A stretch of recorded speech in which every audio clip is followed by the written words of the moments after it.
La Sociedad Dominica de Medios de Comunicación, Sodomco, presenta A Pensar Más con Rosa María Palacios.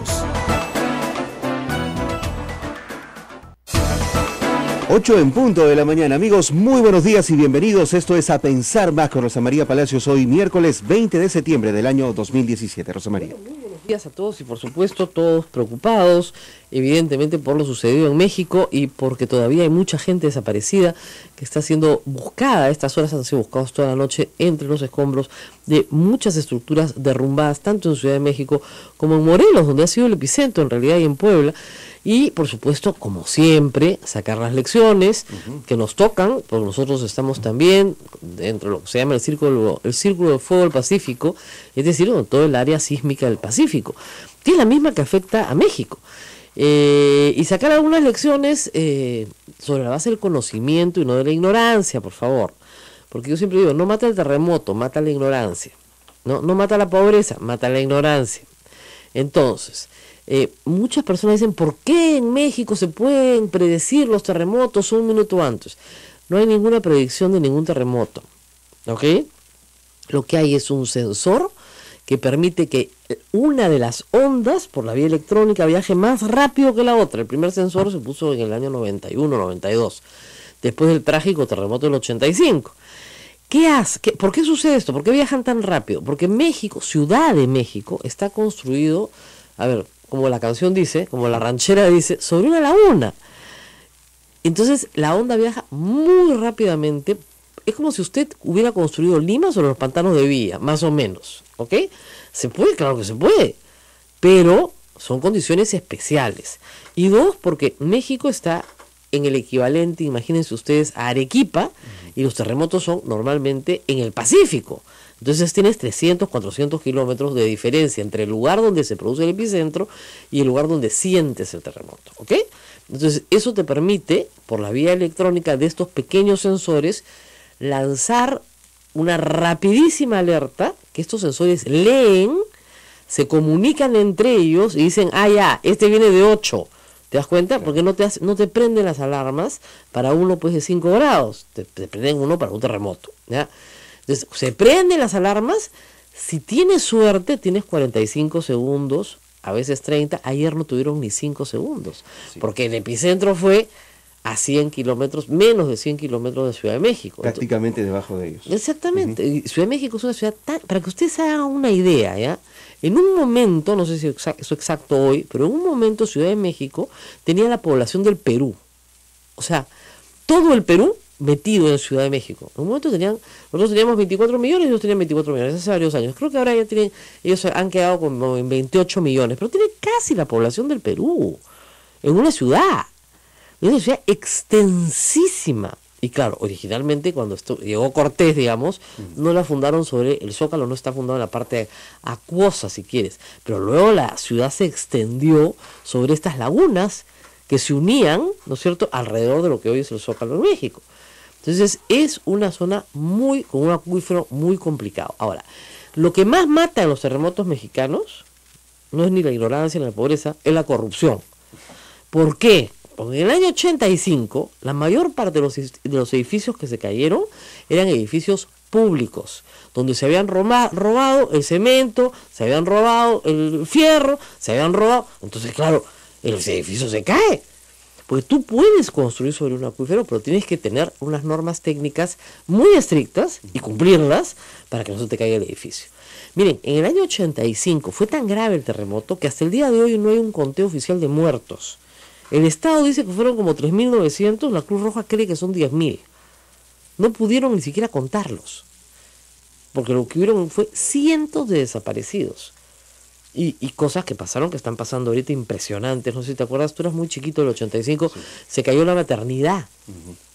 Y tú sabes que encontraron a los bebés una semana después vivos. De los recién nacidos. Así claro, sí, lo cual probó que el ser humano es menos vulnerable al nacimiento de lo que se cree y que sí podía resistir. Los bebés recién nacidos resistieron una semana bajo los escombros, abrazados de sus madres muertas, y lactando de sus madres muertas, pero sobrevivieron. Entonces, El terremoto del 85 sacó muchas lecciones para México.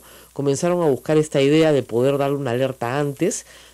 Comenzaron a discutir las normas técnicas y además, como los edificios, como los hemos visto ayer, se cayeron enteros, se construyó.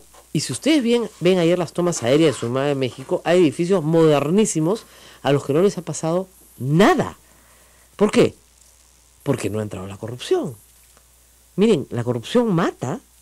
Eso es clarísimo. Un edificio público que se cae después de una licitación, una construcción bien hecha, en teoría, no sé qué, es porque ha habido corrupción. Porque ha habido corrupción.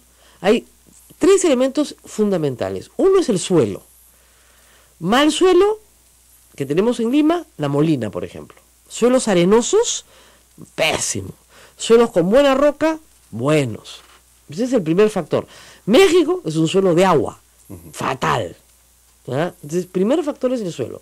Segundo factor es la construcción. Si te robaste el fierro, ¿qué cosa espera, pues? Ahora, como en el Perú la mayoría de nuestras construcciones son autoconstrucción y nadie se roba a sí mismo, a su familia, se supone que mal que bien podrían tener más, el problema sería inverso, ¿no? Que tengan más fierro del que se necesita. En fin. Y luego tenemos también ya la conducta de las personas durante el terremoto, ¿cierto? La mayor cantidad de contusiones, golpes, se producen por no saber evacuar, por no saber dónde pararte, te paras debajo de la cornisa, te paras debajo del sitio donde están cayendo los vidrios. Entonces, para eso son los simulacros. La educación es lo que ayuda. Entonces, es bien fácil. Los factores determinantes, digamos, del mayor número de víctimas están ahí. ¿En qué suelo construiste? ¿Cómo construiste? ¿Y qué haces durante el sismo? ¿No es cierto? ¿Cómo te defiendes? De acá parece que no aprendiéramos nada. O sea, yo no sé por qué Villa María del Triunfo, por ejemplo, no tiene un plan claro, ¿no es cierto?, para toda la gente que vive en Lomo Corvina. Eso es arena. Eso es arena y todo el mundo lo sabe. Tú eras muy chiquita, pero yo he duneado por ahí cuando era niña. Eso es arena. Entonces, y la otra cosa, que tenemos características especiales en la costa del Perú, ¿no es cierto?, que nos obligan a estar preparados para tsunamis. Hasta el terremoto de Arequipa el 2001, acá nadie hablaba de tsunamis. ¿Y saben qué pasa también? Yo ahora conversaba con mi hija, que es arqueóloga, y mirábamos la Huaca Puquiana y decía, oye, pero esto tiene, ¿cuántos años tiene? Me dice, no, entre 1000 y 1500 años. Oye, está ahí entera. O sea, estos sabían construir, efectivamente, pues.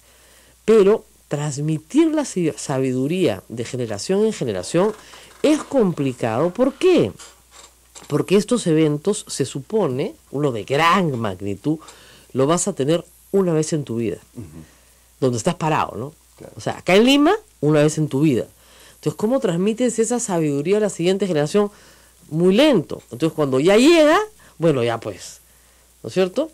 Acá, por si acaso, en el convento de Santo Domingo, tenemos claro que la torre se va a caer de todas maneras, ¿no es cierto? Hay que aléjense de la torre, porque se ha caído varias veces, en varios siglos diferentes, pero la pileta acá en el centro la puso Pizarro, ¿eh?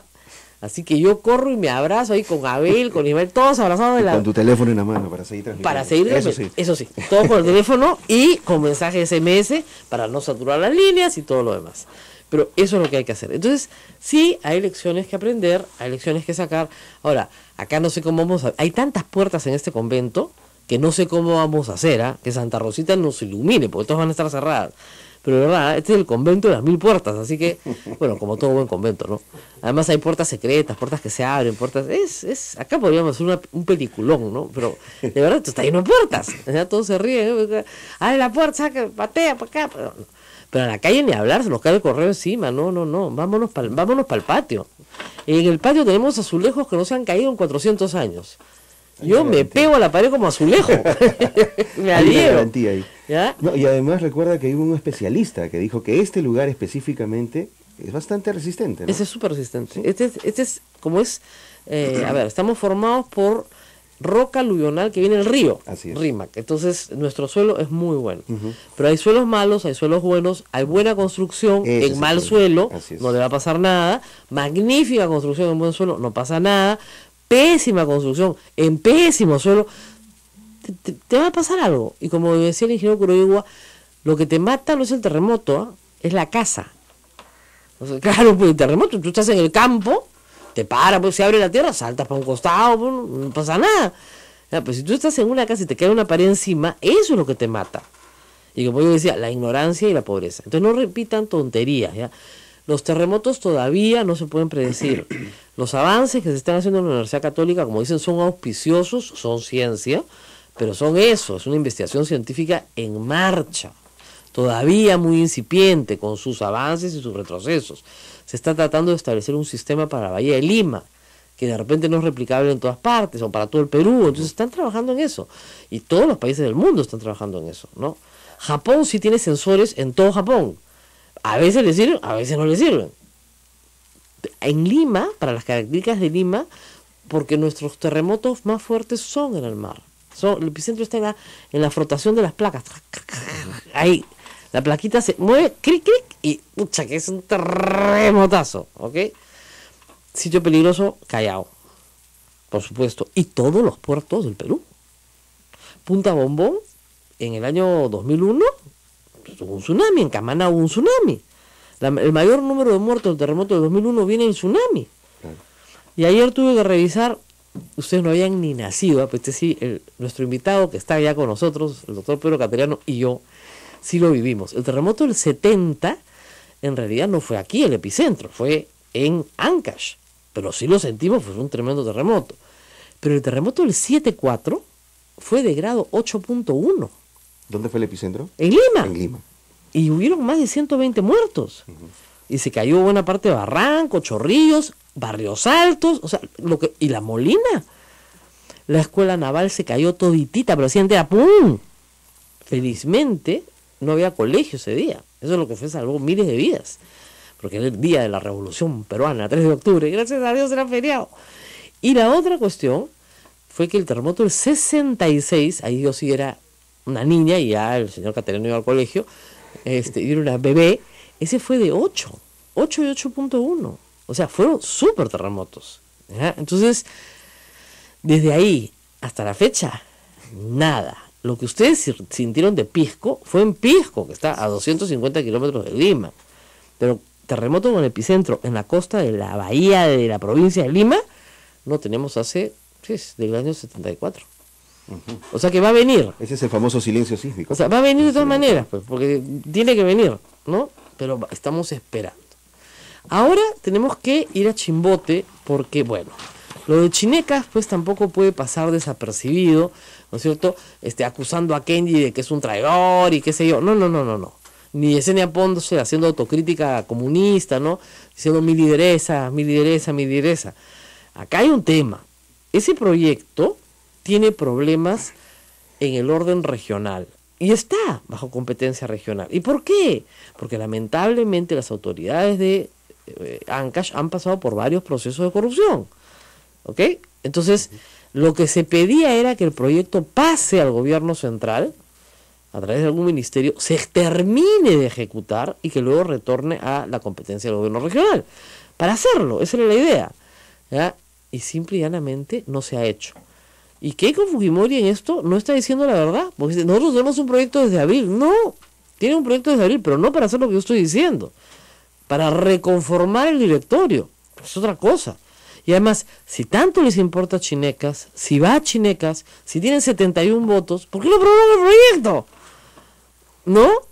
Estamos en septiembre. El otro día aprobaron su ley de bancadas mixtas, su resolución legislativa para cambiar el reglamento en 15 minutos. O sea, si Chinecas va y nos importa tanto el pueblo del Santa, bueno, pues, ¿por qué no aprobaron? No aprobaron porque lo que dice la señora Ponce, en parte, es verdad.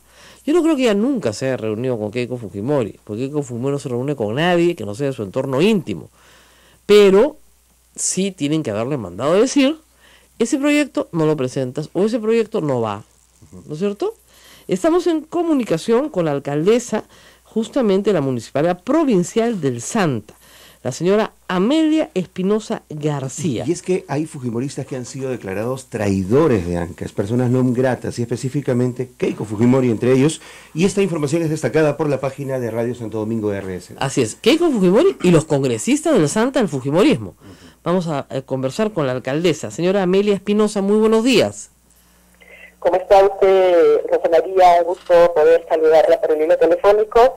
Y que bueno, le solicito que apoyen este problema que tiene que tiene que ser resuelto a través del gobierno central, que se dejen de politiquería y que lo que necesitamos es trabajo. Es el único proyecto, señora Rosa María, a nivel nacional que hasta hoy no ha sido aprobado, no ha sido resuelto. Siguen invadiéndose las tierras porque las mismas autoridades lo permiten y el gobierno central no pone coto a esto. Y lo que ha sucedido realmente es algo desastroso. Tener congresistas que representen a una región bastante golpeada. No somos corruptos, no somos delincuentes. Somos gente sana, gente limpia de trabajo y que lo único que queremos son mejores oportunidades. Este proyecto, como ya se ha dicho, postulado, y que más aún, nosotros el día de ayer en la sesión del Consejo que hemos tenido por unanimidad, los 13 regidores han aprobado un pronunciamiento declarando traidores a 4 congresistas, 3 de Fuerza Popular, como el señor Carlos Domínguez, la señora Yesenia Ponce y Mari Melgarejo, así como también el señor Ricardo Narváez, que también fue a la provincia de Casma y participó en una reunión en la que solicitan que se desmembre este proyecto y que salga a Casma, cuando lo que hoy necesitamos los peruanos es unión, es trabajo y es desarrollo.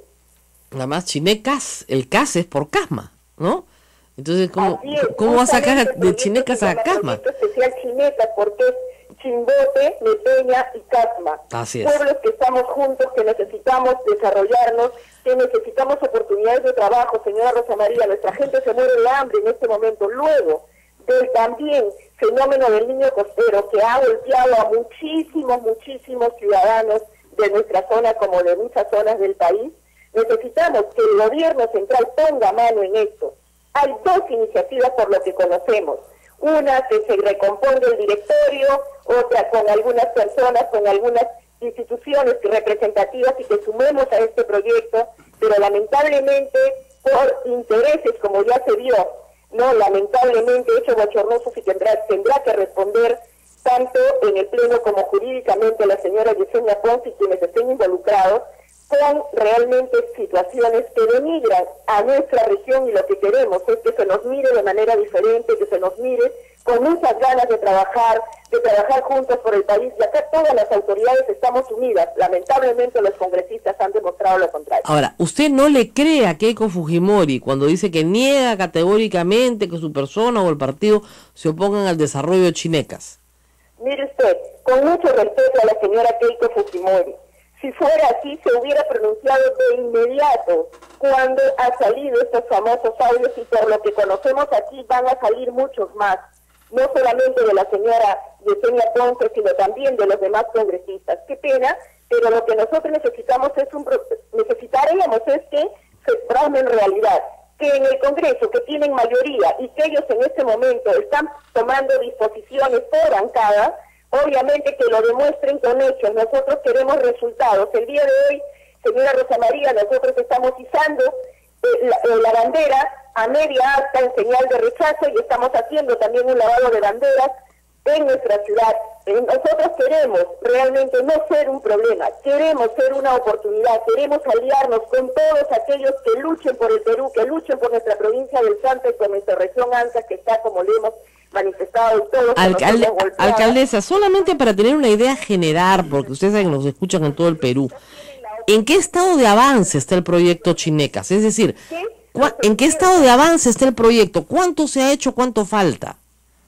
Mire, lo que se ha hecho es casi nada, señora Rosa María, porque lo que se han hecho es gastarse millones de millones en diferentes etapas, en diferentes temas, en pagar personal, en pagar un famoso perfil CISA, del cual se han pagado casi 6 millones de soles, que no sirve para nada hasta hoy, que esperamos que se aplique en lo que pueda sumar para poder sacar uno definitivo.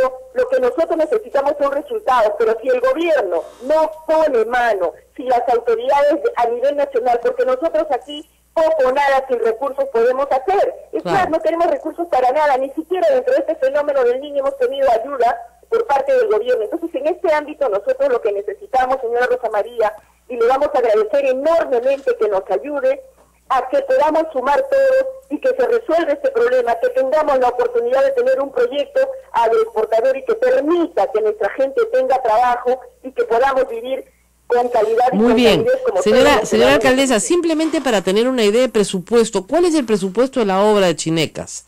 ¿Qué es lo que que se pensó originalmente? No hay un presupuesto porque no hay un proyecto, no hay un expediente definitivo, señora ¿Qué cosa? Rosa María. En este momento está en revisión. Es por eso han pasado autoridades tras autoridades en el gobierno regional. En este momento... Oiga, pero esto lo prometió Alan García, creo que en su primer gobierno. Se está trabajando esto, no hay nada definitivo. Sabemos que son muchos millones, pero también que se haga por etapas. Ahora se decía que eran 270 millones, pero por ahí no hay nada definitivo mientras no contemos con un expediente técnico definido y que podamos de ahí seguir. ¿Y ustedes no tienen problema en que, por ejemplo, el Ministerio de Agricultura asuma toda la obra y después se la transfiera al gobierno regional? ¿No tendrían problemas con eso? Mire, nosotros lo que queremos es que se defina, pero que se haga. Queremos ver resultados, queremos ver gente trabajando en nuestro proyecto, y ahí diremos que el gobierno tiene palabra, que los congresistas y todos los que dicen hoy que aman mucho al país, o que en este caso que se llama ANCAS, lamentablemente no se demuestra con resultados. Y eso es lo que nosotros estamos exigiendo. Sumatoria de todas las autoridades, aquí nosotros vamos a apoyar y vamos a respaldar todas las iniciativas que vayan en beneficio de nuestro proyecto y en beneficio de nuestra provincia y región. Muy bien, gracias alcaldesa, muchísimas gracias señora alcaldesa del Santa Amelia Espinosa García, gracias a nuestros colegas de Radio Santo Domingo por esta conexión que nos permite vincularnos directamente con una de nuestras aliadas aquí en Sodomco. Y nosotros vamos a una pausa y regresamos con Pedro Cateriano para hablar de muchas cosas, pero entre ellas unos descubrimientos muy extraños que están sucediendo, ¿no? Pobre Alan García, a sus amigos les encuentran plata en cuentas en Andorra, y después dice que no son sus amigos, ¿ah? Los está negando no 3 veces, sino 33 veces. Vamos a la pausa y volvemos con eso. Esto es A Pensar Más con Rosa María Palacios. Volvemos. Sodomco, Sociedad Dominica de Medios de Comunicación.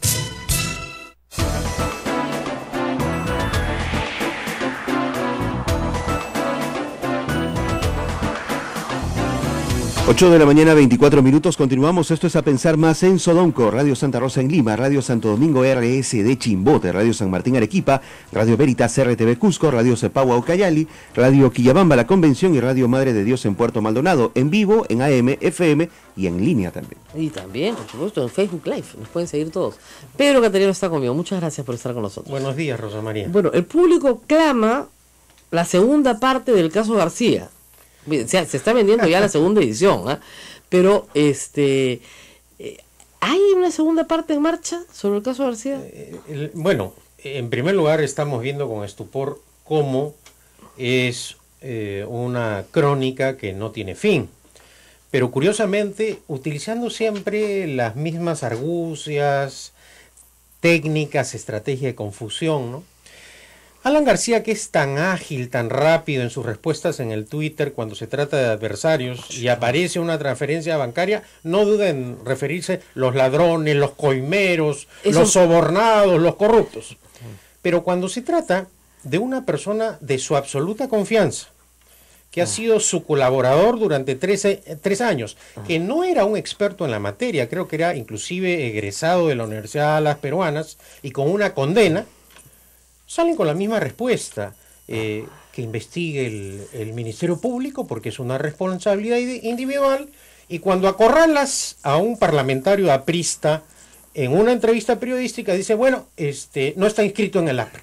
Claro. No está inscrito en el APRA, no es aprista, ¿no? No, más miren, Entonces, este señor Atala, que era su amigo, se refiere a él como el exfuncionario de Petroperú. No conoce, nunca lo vio, ¿no? Es un desconocido, un parroquiano más, ¿no? La denuncia hecha contra el exfuncionario de Petroperú, sin nombre, debe ser esclarecida e investigada por la Fiscalía. Claro. Que lo mandan a la Fiscalía. Pero cuando se trata de Toledo coimero, ladrón, cuando se trata de los Humala, ¿no? Y cuando se trata de ver, PPK, ¿no? de PPK le ha hecho el verdadero ejecutor de Ocoteva. Pero ese es un capítulo aparte, creo que ese es un amor serrano de PPK, ¿no? Más te pego, más te quiero, ¿no? Porque es absolutamente incomprensible que luego de haber ofendido al presidente de la República que personifica a la nación, habiéndole imputado un cargo falso, habiendo mentido descaradamente, responsabilizándolo de la transferencia de Ocoteva, el presidente PPK les coloque alfombra roja inclusive a Mulder. Mulder fue peor, el tuit que envió Mulder respecto a este caso, prácticamente lo acusaba de corrupto al presidente Kuczynski, ¿no? Pero ese es el APRA. Esas son las técnicas y esa es su manera que tienen de obstruir, de confundir, porque en eso sí son expertos, insuperables. Nadie, ni siquiera los empata, ¿no? Tienen una gran habilidad. ¿Qué la están aprovechando los...? Ahora, estas cuentas que aparecen de personas que tienen $900.000, $500.000 en Andorra y sin actividad. Claro, Ya. es decir, congeladas, que nadie ha movido el dinero. Exactamente, ¿no? Muy bien. ¿Qué te indican?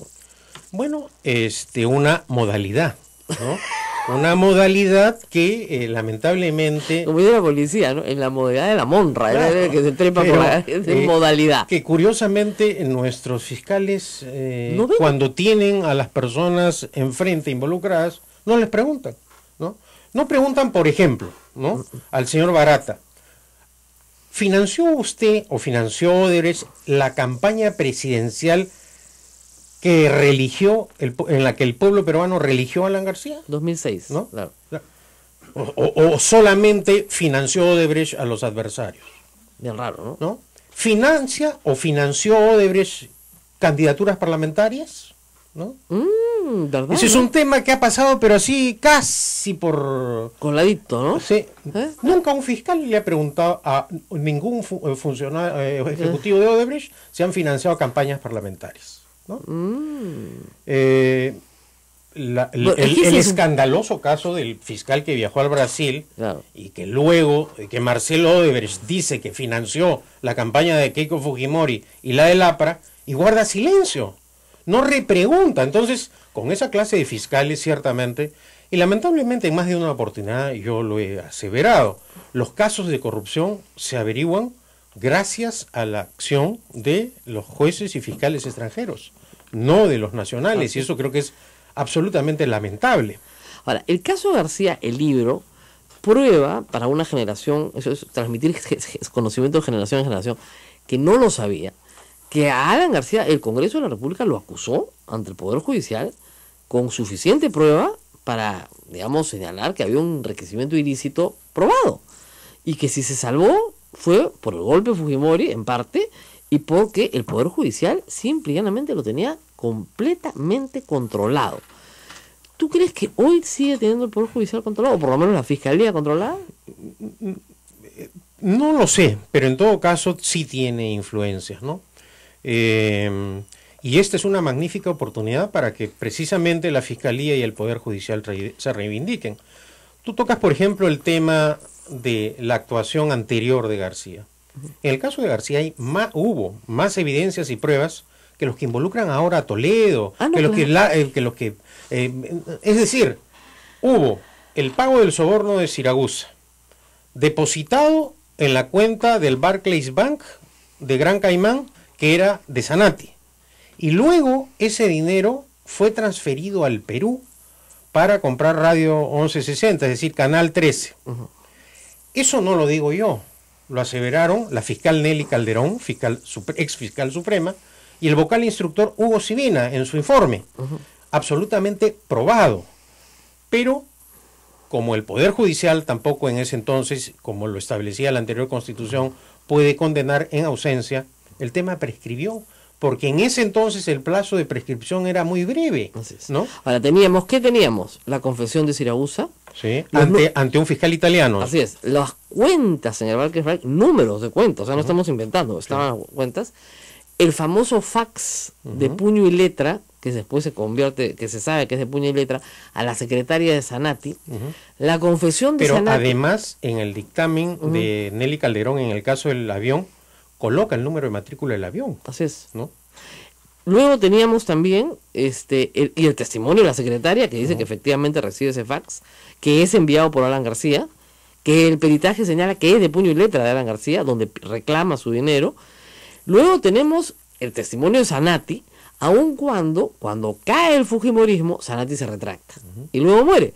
Entonces, obviamente, los apristas dicen, Sanati se retractó. Claro, Sanati se retractó cuando ya García estaba al borde de ganarle a Toledo, ¿no es cierto?, en el año 2001, te iba a retractar de todas maneras, ¿no es cierto? Pero ya había hecho una confesión con las correspondientes cuentas establecidas en el Barclays Bank.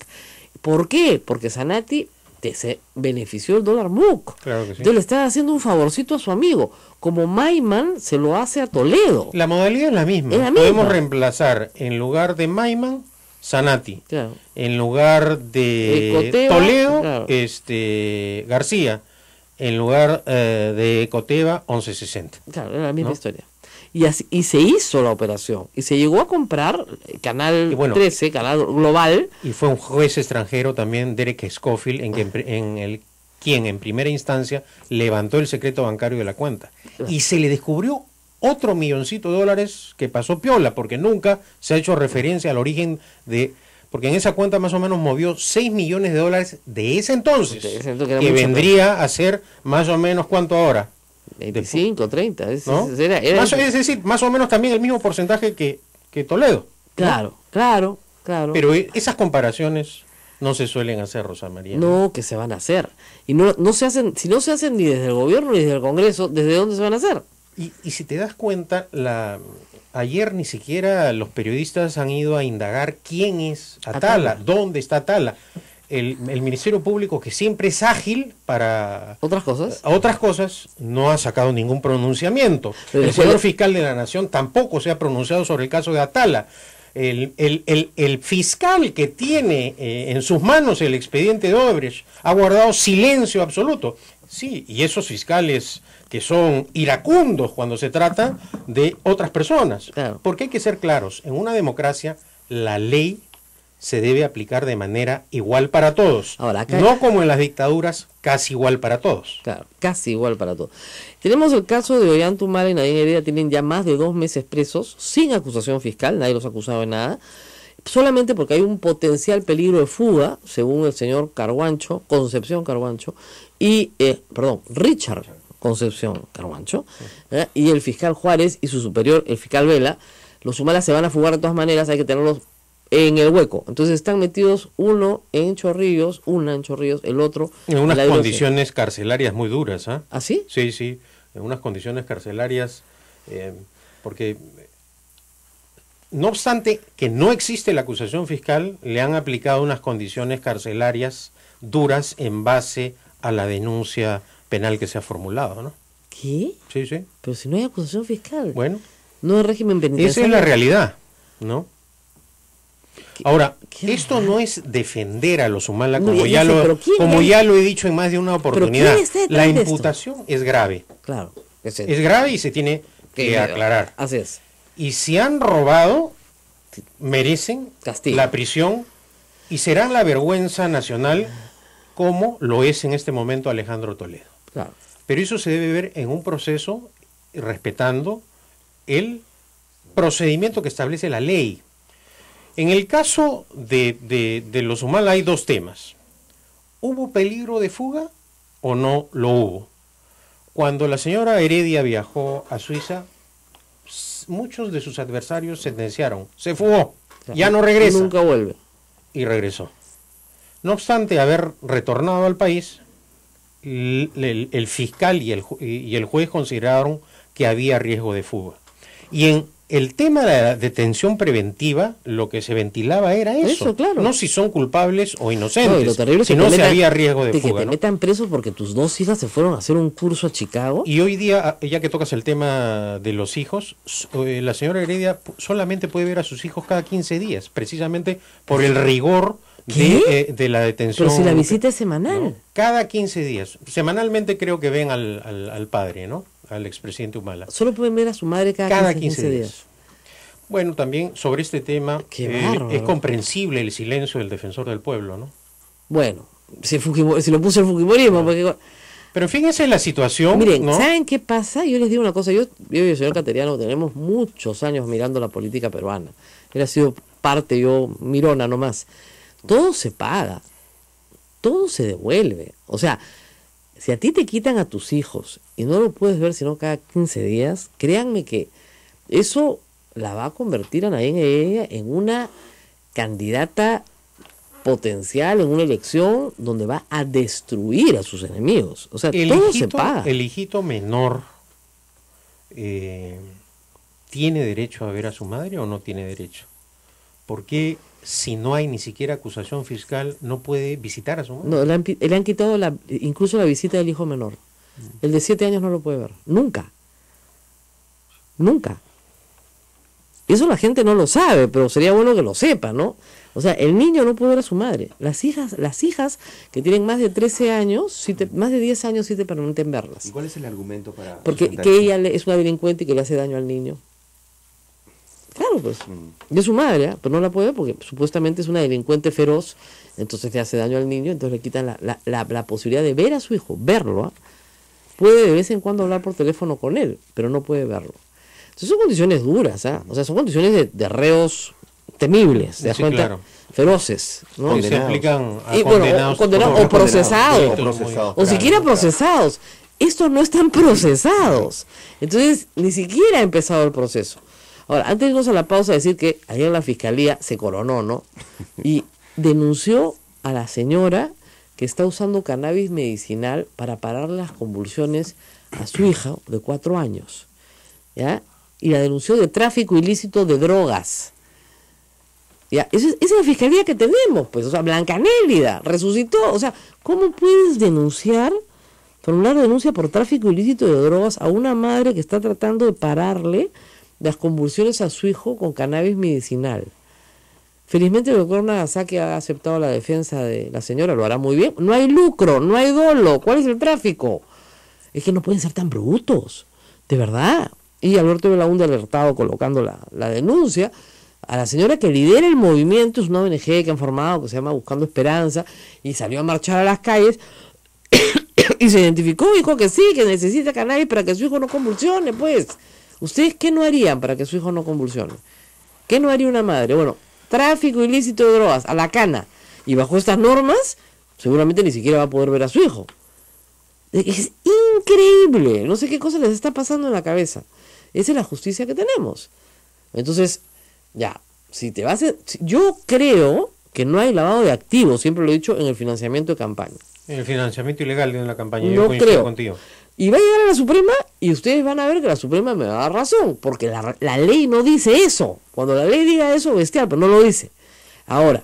Pero además, ya lo podría, con la rapidez en que actúan para ciertos temas los fujimoristas, llama la atención porque hasta ahora Keiko Fujimori no ordena a sus parlamentarios que la próxima sesión de Parlamento tipifiquen como delito el financiamiento ilegal de las campañas electorales.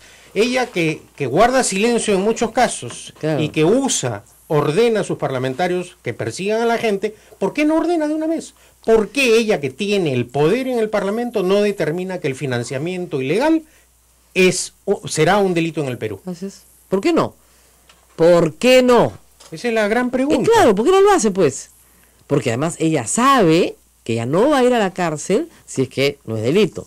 Entonces explíqueme por qué los humanos están en la cárcel. No, pero además... o es delito para todos o no es delito para todos. Claro, o las agendas, o lo que se dice en las agendas se aplica para todos o no se aplica para todos. Pero vemos que cuando algunos aparecen en las agendas de Odebrecht, es falso, es una mentira, es inexacto, no lo conozco, no lo veo, ¿no? No sé y qué para es. otros sí es una imputación indubitable. Entonces estamos ante un ambiente jurídico político bien complejo, ¿no? En fin, tengan cuidado al gobierno y a la oposición. Y ojalá. Porque yo creo que en esto de los humanos hay mucho de político. Todo regresa. Vamos a la pausa, Pedro, que me matan si no voy a la pausa, y regresamos. Esto es A Pensar Más con Rosa María Palacios. Está con nosotros Pedro Cateriano. Volvemos.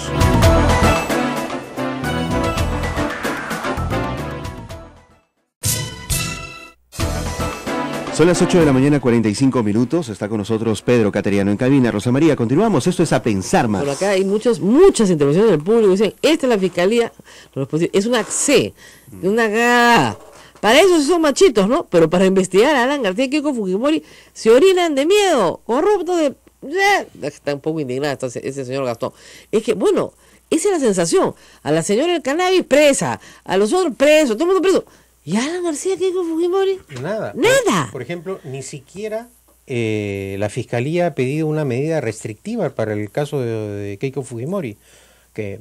Ni impedimento de salida, nada, absolutamente nada. Y bueno, el señor García está disfrutando. O sea, él tiene, como muchos dicen, gran habilidad y hay que reconocerle que para esta clase de cosas es un experto. Bueno, todo el mundo se pregunta... Porque como caen todos los del entorno, ¿no? Millón por acá, millón por allá, ¿no? Pero no son apristas, exfuncionarios, colaboradores eventuales, traicionaron la confianza. Pero no mide García con la misma vara a sus colaboradores de confianza o ex colaboradores de confianza como la que emplea para calificar e insultar a sus adversarios, ¿no? Ahora, el insulto parece que le resulta muy efectivo, ¿ah? Yo no lo sé porque le nombran 3 ministros después de insultar al presidente, eso sí, efectivo. Asusta, ¿no? Parece al vecino cercano de acá. Claro, pero digamos, ¿por qué la gente dice, por qué Pedro Cateriano no le tiene miedo a Alan García? Bueno, creo que Alan García, con todas las habilidades que tiene, pudo hacer el bien. Pudo, claro, lógico. Pero lamentablemente con esas habilidades hizo el mal. Y vemos que su segundo gobierno no fue lo honesto, preparado, como él pregona, ¿no? Pregona y vendió falsamente esa idea. Bueno, vemos que ese con el primero, claro, comparado con el primero, cualquier cosa pues es bueno, pues claro, sin ninguna duda. Pero la manera ligera, por decirlo de alguna manera, que ejerció el poder, que manejó las empresas del Estado, porque este no es el primer escándalo referido a Petroperú. Ya la gente se olvidó de los petroaudios, claro. El Poder Judicial absolvió a todos los que estuvieron involucrados, ¿no? Entonces, ¿por qué García empleó este nivel de colaboradores? Ajá. Hay que preguntarse eso.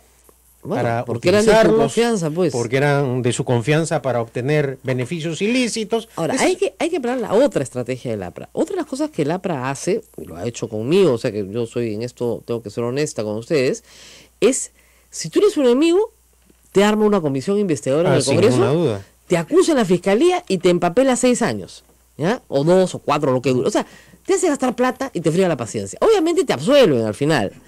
¿Estás en ese proceso? Estoy en ese proceso, sin ninguna duda. Es decir, por ejemplo, por el hecho de haber comprado los helicópteros, los aviones de transporte, el satélite, haber adquirido los aviones de entrenamiento. Los pilotos de la FAP antes se entrenaban en simuladores de vuelo, ¿no? Por todos esos procesos estoy siendo investigado naturalmente. Ahora, Luciana León te acusó en una comisión que al final terminó acusando, creo, ¿no? Sí. Y se debatió en el Pleno y aprobaron el informe. En sesión secreta y con votación secreta, Rosa María. ¿Ah, sí? Sí, los informes referidos a las compras de armas. Ajá. En un parlamento que es democrático se debatieron en secreto. Ajá. Porque las acusaciones han sido públicas. Claro. Las defensas en las comisiones, en la comisión investigadora, secretas. Es decir, la opinión pública, los medios de comunicación no han tenido oportunidad de escuchar el levantamiento de cargos que han hecho los oficiales involucrados, los técnicos acusados, los funcionarios, porque todo era secreto. El embajador de Francia. Sí, porque todo era secreto. No obstante, al final, el debate parlamentario es secreto y la votación también, reservada, ¿no? Entonces esto es algo ciertamente criticable en un parlamento democrático y en un país donde debe imperar el Estado de Derecho.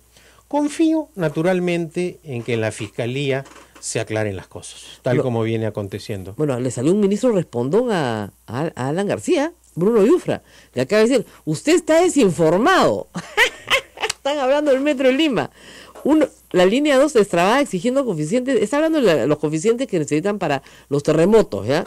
Entonces, factor de seguridad por uso es esencial, si lo tenemos no hay ningún problema. Calla, pero que rarísimo, ¿eh? A propósito del tren eléctrico, ¿alguien habla ahora de los sobornados exfuncionarios de Alan García? De la banda del MTC. Nadie. Edwin Luyo y compañía. Ese tema simplemente ya no está en la agenda política, con gran habilidad. Ahora, hay que decir que a la gente que mete en presa, por el caso de los Humala, también desaparecen de la agenda política. Ya no por están una en la razón, agenda. porque no hay imágenes.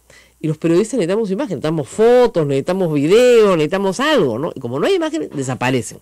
Entonces lo mejor que puedes hacer si quieres desaparecer es que te metan preso, porque desapareces de verdad. O sea, del Fujimori nos enteramos por Kenji, pero él no tiene después la libertad para poder expresarte libremente, aunque deberías tenerla. En el caso de Alan García, lo que tiene es la libertad de ataque, está en todo momento al ataque, está ahorita en una posición de ataque.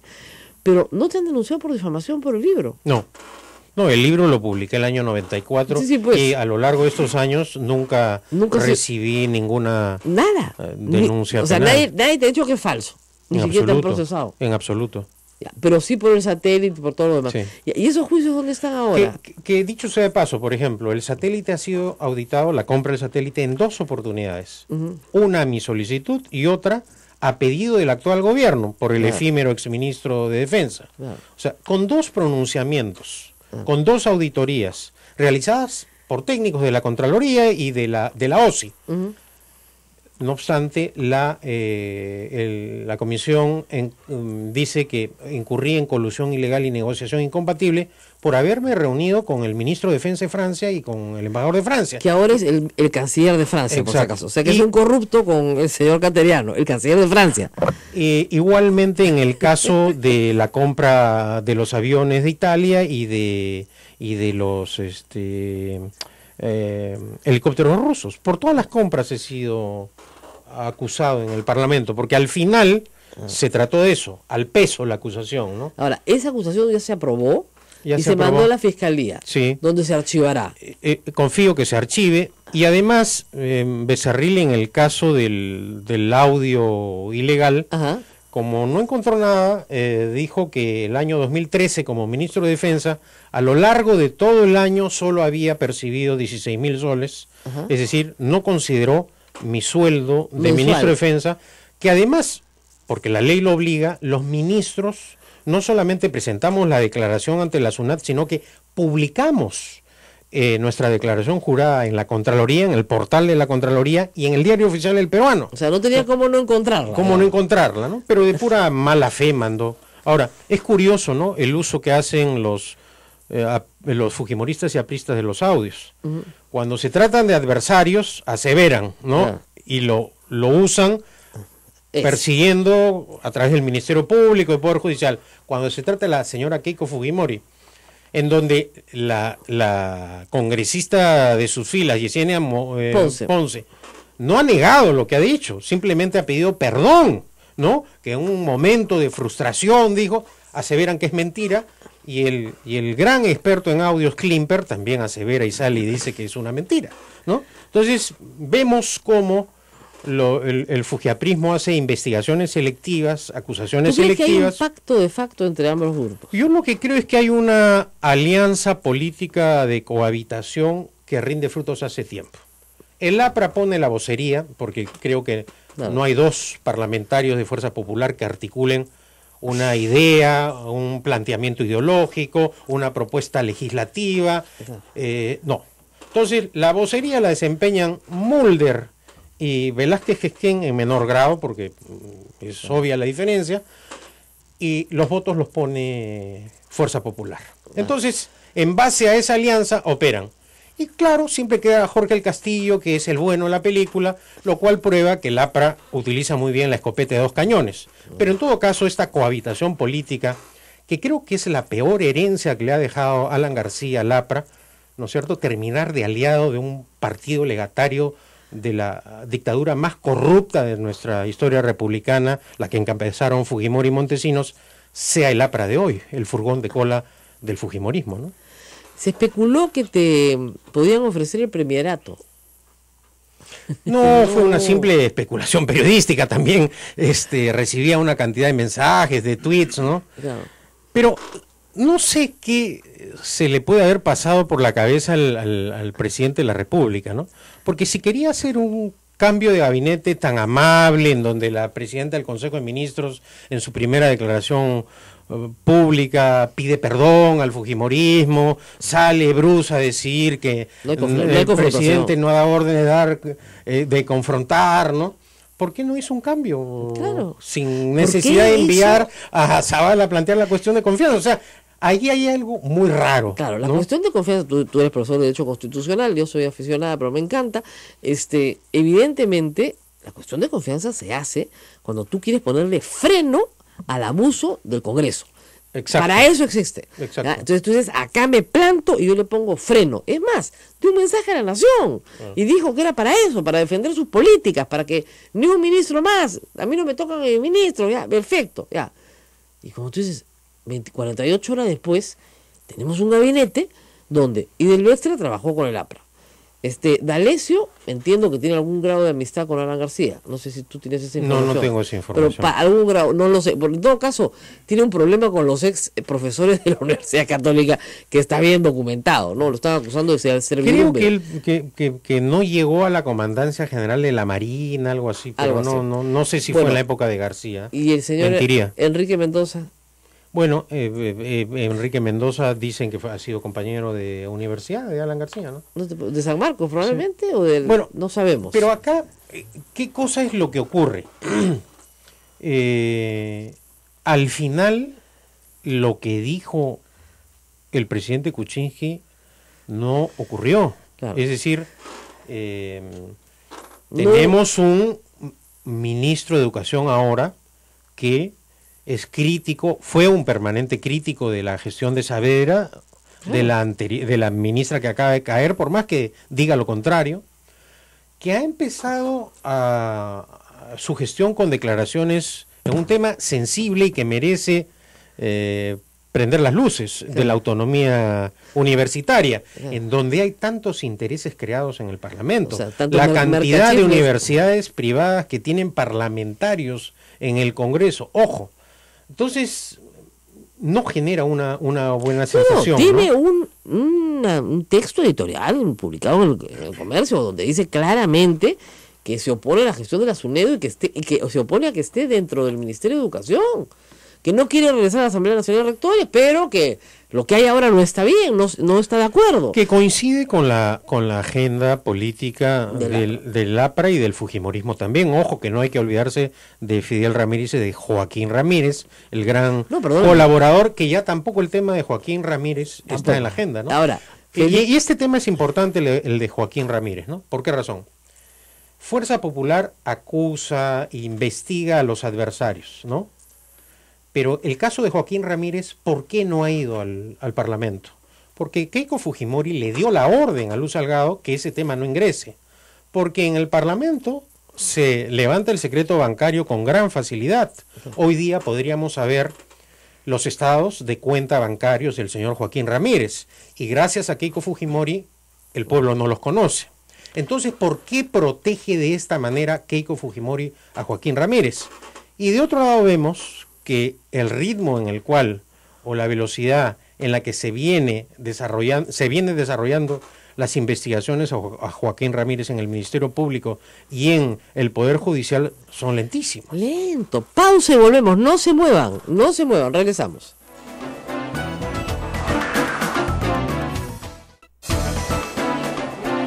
Breves instantes finales para esta edición de programa. Esto es A Pensar Más con Rosa María Palacio. En la pausa me acaba de decir Pedro Caterano, ¿quién? Norberto Odebrecht padre es condecorado por el Estado peruano. En el primer gobierno de Alan García le concedió la Gran Cruz de la Orden del Sol. ¿Qué? Sí, a lo que me refiero. ¿La Gran Cruz de la Orden del Sol? Sí, a lo que me refiero es que la relación de Odebrecht con el APRA y específicamente con Alan García no es de ahora con Barata ni con su hijo Marcelo, viene de antes. Es una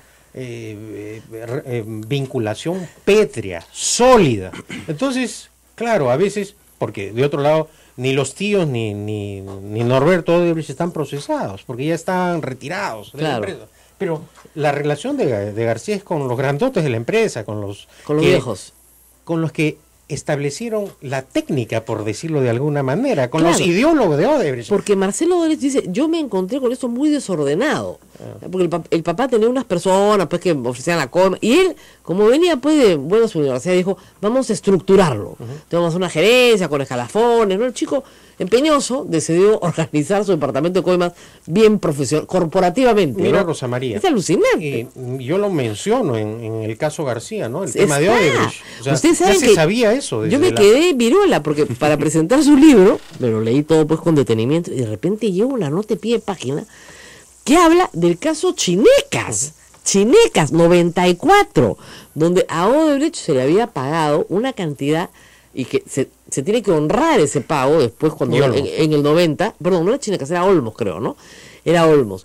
Ahora se le tiene que pagar por Olmos en el año 91 o 92, que el Congreso se tiene que aprobar y Pedro Catalán se opone, una cantidad inusitada de dinero por la prestación de un servicio que no se había realizado, y este pacto se había realizado en perjuicio del Estado durante el gobierno de García.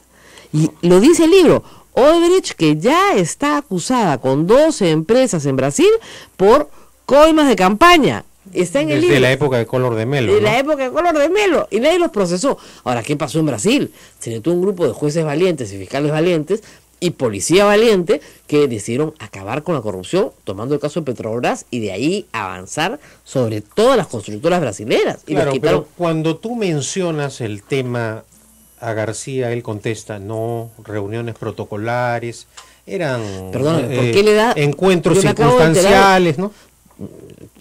No se puede morir Pedro Catalán, poniendo toda la memoria. Escúchame, la gran cruz de la Orden del Sol a Norberto Odebrecht, Alan García, en su primer gobierno. Uno entra a internet y sale con decoraciones, la relación de los órdenes. Yo creo que inclusive he tuiteado el registro de la condecoración a Odebrecht, sí.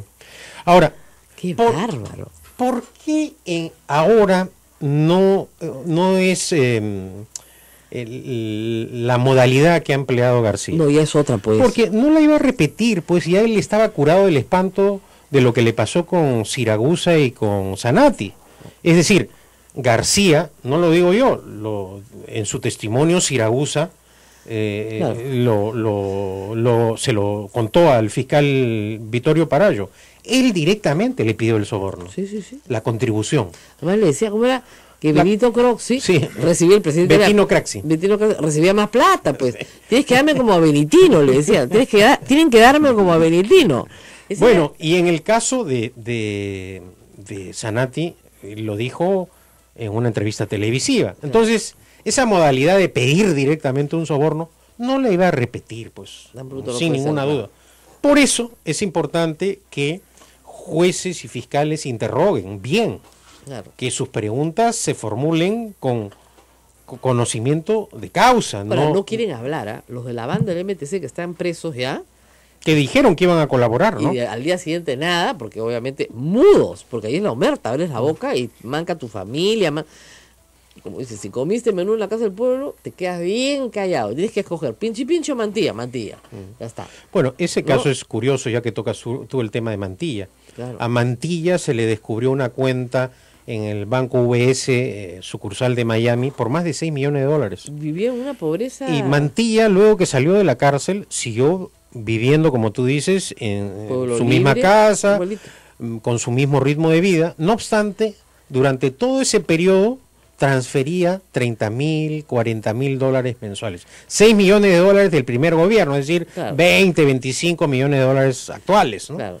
Una fortuna. Se supone que era la plata de campaña.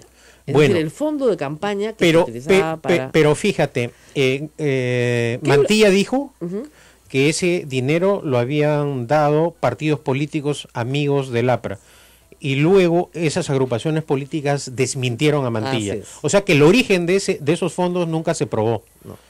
Pueden haber sido de origen ilícito o financiamiento ilegal de la campaña. Se utilizaron a un montón de personas, ¿te acuerdas? Para hacer los depósitos. Lo que se conoce como la técnica del hormigueo, ¿no? Para luego, al momento de hacer el seguimiento para levantar el secreto bancario, resulta más difícil hacer el rastreo.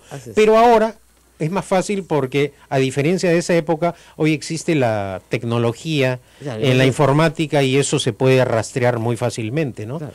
Creo que ese es otro aspecto importante.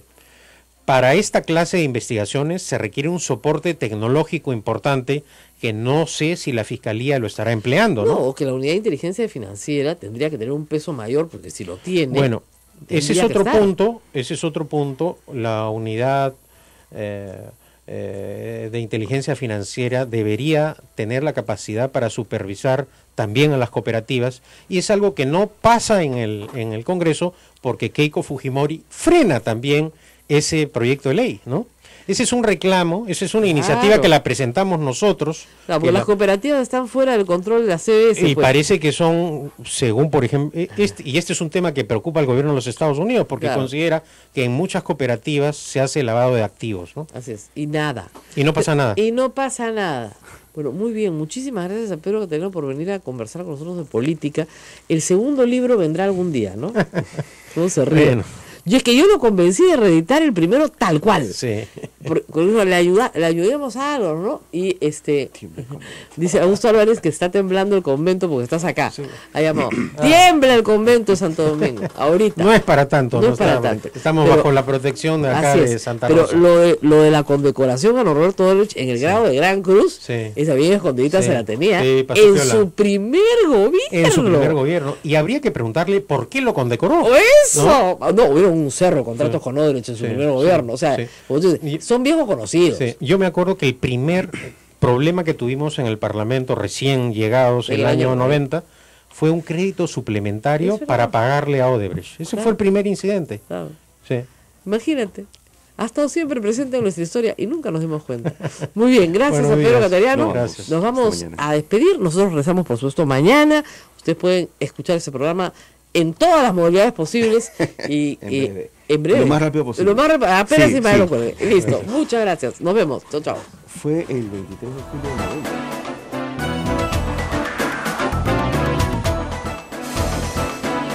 Hasta aquí, A Pensar Más con Rosa María Palacios. Este programa fue producido por la Sociedad Dominica de Medios de Comunicación, Sodomco.